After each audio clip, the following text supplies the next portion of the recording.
This is a true story that happened to me. Investigating paranormal event has become a hobby of mine.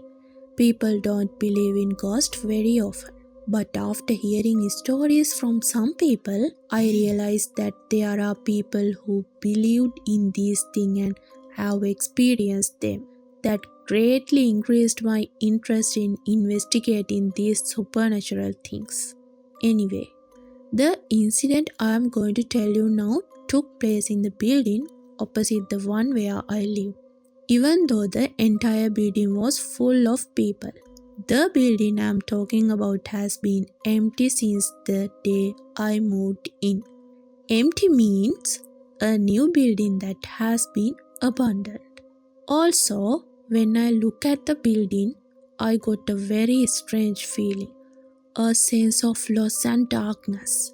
It was so lonely that even though the parking space was full and people couldn't park their cars, people didn't even park their cars in front of that building. It was a big question for me.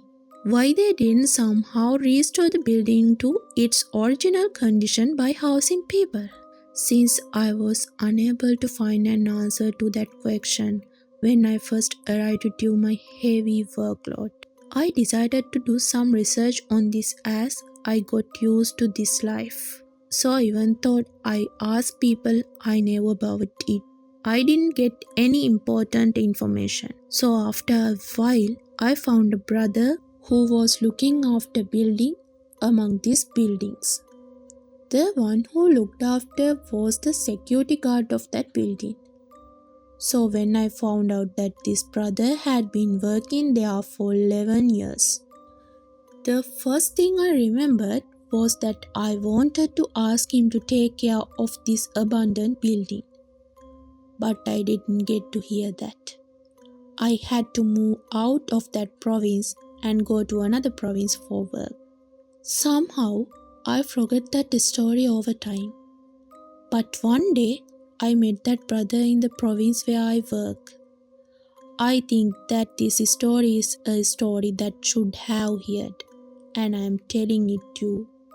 So I asked for his number and arranged to meet him at the club the next day. But my goal was to listen to story, so we met as we had talked. Brother, do you remember the abandoned building where I used to live? You can't. After all, there wasn't a person in the province who didn't know about it, I said. How could I forget? I spent my entire working life in that building, he said. But then before I could even listen, he started talking. Brother, do you know the reason why that building was abandoned? He asked. I was very interested in hearing that story, but I suppressed it and said, I don't know, brother, tell me. That brother told the story. Then I came to work for about 4 years. A project was started to renovate the entire building. At that time, there were a lot of people living in that building.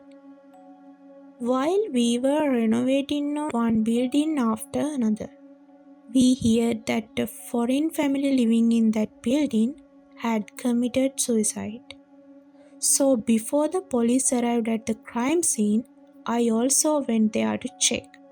Not everyone can go there, but I was able to go because I was a security guard. Somehow, the family said it happened like this. Only one woman was suicide. A man, a child, and another woman had died from drinking poison. What happened in the end was something I never expected.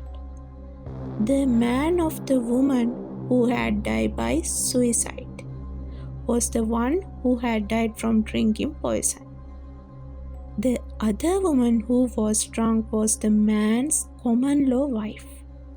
The child was also that common law's wife. Since the man had no children from a married woman, he had secretly been having an extramarital affair.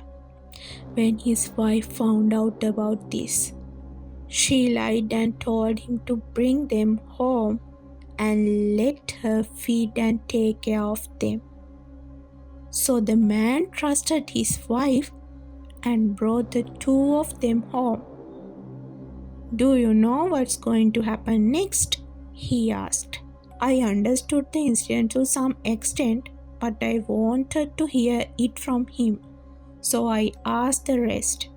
That woman poisoned the three of them with food, and when they lost consciousness, she held chloroform up their noses.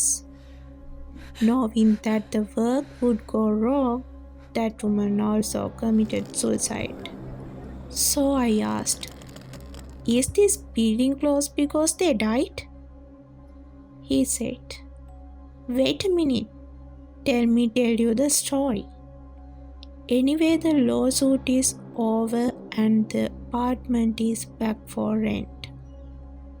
No one who knew about this case bought it, and the price was reduced. And somehow an Indian family came and rented the house. But before a week had passed, the little boy in that house fell from the balcony and died. Later, when I asked the family, they said they heard a loud noise at night, doors opening and closing, and a woman crying.